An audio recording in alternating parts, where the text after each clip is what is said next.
Welcome back to The Real Truth, Episode 2, The Pivotal Decade, where we deep dive into a decade that turned the world on its head. I'm Ro, your host today, and with me is Alex. And today we're going to connect the dots again between finance, government, and resources. Alex, are you ready to roll? Absolutely. I'm pumped. So, Alex, I want to just slowly bring about the connection between these two things again. Our previous episode, we had discussed about the initial decade where, after the World War era, how things were just changing. So, Yeah. I'm going to switch up the pace a little bit more move forward and go to 71 to 81 now. And I'm dubbing it as the decade of economic upheaval. And it's where finance, government, and resources collide in a wild mess. So where do we kick off? Well, that name nails it. I mean, it's total upheaval, isn't it? So we start with 1971 with Nixon killing the gold standard. Yeah, it's massive because essentially what happened was post World War II, we had the Bretton Woods system, which tied all currencies to gold via the dollar. But yeah, in 1971, Nixon just goes, "We're out," and that cuts the tie. Currencies float, the dollar is king, but it's basically free for all now, and finance becomes a lot more volatile, and markets take over. Right. So government's losing a lot of money. There's a big shift there. So what about the resources, Alex? What happens to the resource allocation? Because now countries are fighting for their control over these resources. So how did finance and government go hand in hand, in working and capturing these resources? The key link is oil. Mm. Oil is priced in dollars. Right. So when the gold standard dies, that dollar focus just completely that's now the king. So listeners, picture this: oil is about to become a resource, basically because of this financial move. This is now the most valuable kind of we call it the petrodollar. Resource just blows up, and it's setting the stage for what happens in 1973.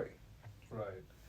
So finance shakes the government, and resources are next in line. So I want to jump into that explosion. Let's talk about the 73 oil crisis. And I want to talk about when the OPEC slammed the West with an embargo over the Yom Kippur War, and the oil had jumped from $2 to $11 per a barrel. So that's Massive almost a jump. quadruple. Let's connect this back to 71. Let's wind the wheels back to 71 and see how this reaction happened. This explosion happened at first. Well, okay. It's basically a bit of a chain reaction, right? When the gold standard was removed, finance now revolves around the dollar, and OPEC weaponizes that, hiking prices. This key resource, oil, it now smacks governments in the face. Right. The US government mainly. Energy policy is a complete mess, and Western economies tank because of it. So government's crumbling again, as usual, and so we have resources flexing and finance. What about finance? So, do the finance get involved with the petrodollars now, or how are they profiting from this entire thing? Yeah, finance gets petrodollars. Oil profits floods the market. It's a cash boost, but it jacks up inflation. Yeah. So, listeners, resources drive finance, okay? Always remember. And government, it gets caught in the middle. Always. That's a crazy note already. So, and doesn't get worse in 73 and 74 because, we had the economic turmoil at the time. So, the oil shock definitely would have sparked the stock market crash. Energy costs crushed companies. Then we had the Watergate hit. Nixon's out in 74. So, how's all this piling up in 73 and 74? I think there's a lot to say and analyze there, right? It's complete chaos. Yeah. Oil hammers finance with that crash. Inflation's now spiking. 73 and 74 to 74 is probably the worst period for inflation at this point. Then there's Watergate, so trust in the government goes right down. It's effectively the three legs of a stool breaking all at once. Okay, you've got the financial market, it's reeling, resources is choking the economy, and government's completely paralysed because of this loss in faith in government after Watergate.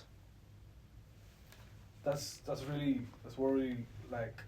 So listeners, yeah, I hope you guys are getting a feel of this, because the government's in crisis, resources are strangling, finance is a mess. So we got three of them going in an economic turmoil in 73 and 74. So this definitely would lead to stagflation, right, Alex? Absolutely. What do you think about that? So what happened then, like post the stagflation then? Alright, let's talk about stagflation. So now there's a tricky balance, okay? So finance is loving the cash of effectively this period of inflation. There's billions of that's sloshing around, but it's too much. And with inflation skyrocketing, growth completely stalls, okay? When you've got sky high inflation and no growth, that's stagflation. Right. Resources, in particular, again, oil is driving this financial mess. And the government's old tools, they're useless. That's for sure. So resources tie finance in knots. Government's got no fix. Mm-hmm. So this is where things get a little desperate, you know. And all governments, when they're cornered into such kind of moments, this is where they try and claw out of it. And that's when we have Paul Volcker step in. Mm-hmm. And government's about to swing hard. So the Volcker's response was very crucial in the late 70s. He had a Fed boss and he jacks up the interest rates 20%. Businesses tank. Borrowings are dead. Alex, why go so extreme with Volcker? Yeah. Well, Volcker's thinking, inflation's killing us, I'll kill it right back, you know? Government decides to make a brutal call. Just trigger a recession. Can you imagine that? Just a government just deciding, we're just going to have a recession. I have a feeling it's happening again now with Absolutely. trade policies coming up, you know, so Completely. it's very resounding to see how history repeats. Yeah. They say history always rhymes. Yes. So this is one of those kind of moments again. I think history's going to repeat very soon. Let's hope not. Definitely. So Volcker's thinking has inflation killing, and government makes a brutal call. It triggers a recession to choke the stagflation. Mm-hmm. Finance gets crushed. Credit's gone, but it works long term. So what happens to dollars after this? This petrodollar happened now with the oil embargo is coming out of that. So we're entering the 80s now. So what's happening from there? Well, just before, by the end of this decade, by 79, Carter's all about cutting OPEC's grip. So what he introduces is the National Energy Act. Now, with the National Energy Act, the revolution in, I think, was it Iran at this time? But yeah, it's basically with the National Energy Act, what Carter was trying to do was to stop OPEC from weaponizing oil. Yeah. So it cuts oil supply, prices spike, and resources are just, you know, everything's in a really bad place. The government's plans flop, and finance it's in an unstable situation with a lot more inflation. So effectively, by 1979, things are back at square one. Yeah. So Carter's back in the office, and we got second oil crisis happening in 79, at the end of the 70s. Mm-hmm. Carter's in 76. He's pushing for energy independence. Huge governmental move at that time. And in 79, we had the Iran revolution that doubles the oil prices. So resources keep punching government and finance. And there's a pattern, if you can almost recognize this now, and how governments and finance are working, interplaying with each other in order to seize control over these resources. And we have enter Reagan again. Mm-hmm. So Ronald Reagan is here, and let's get into his economics. He sweeps in 1980, Yeah. supply side economics, tax cuts, deregulation. How's the cap on this decade? Well, this decade is the big pivot. Right. So in the 70s, oil resources ruled. Stagflation wrecked finance, and government is failing.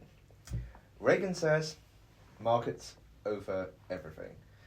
In 1981, tax cuts and deregulation juice finance. So government pulls back from resource fights. It's a finance first world now, and that's a world of economics. So government shrinks, resources step aside, finance takes the wheel. I want to wrap this up now. I think we're going to get into more detail in the next episode as well, but I want to wrap up this decade because this is a pivotal side of things. It's a very crucial moment in the 70s and 80s. So to conclude, what's the key takeaway, Alex? I want to talk about this decade of economic upheaval. How do finance, government, and resource tie together here? Well, it's kind of like a triangle. So in 1971, the gold standard's exit now puts finance, the dollar, at the core.